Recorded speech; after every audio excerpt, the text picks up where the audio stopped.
ni nahak yaudana hingba ngam loi nanggi na taudu ngau jari nai tom sat pi leirangum koi mukayagi kalapam mapu mahaki kudoli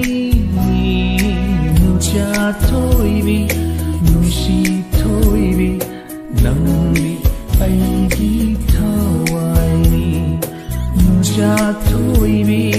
nushi toibi nangli aigi tawaini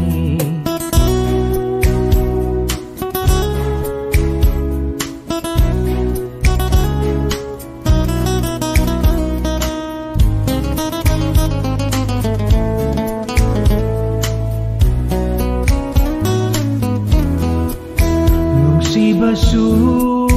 tambiri nang nag nungsi lambi takpiri tamoy sisu marolo lagle nungsi nang tabu kanjari karam na lautokani nungsi base tamoy dagi nang yauda na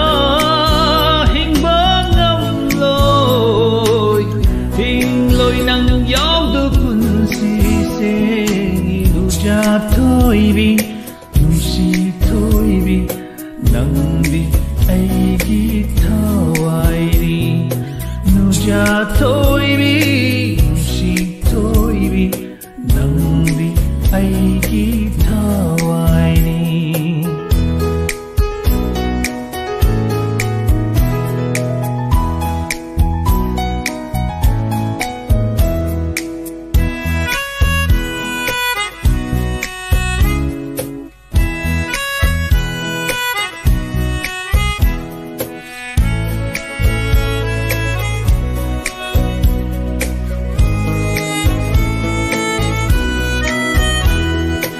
nanggi nungsi sakam ni aigi thamoy dalachariba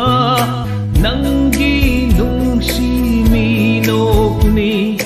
wakal irang hauhaliba kangbiyu ne amuktadi senglaba aigi nungsi base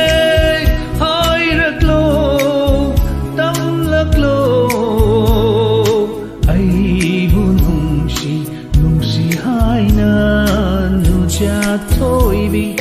nung si thôi bi nang bi ai gi thawai ni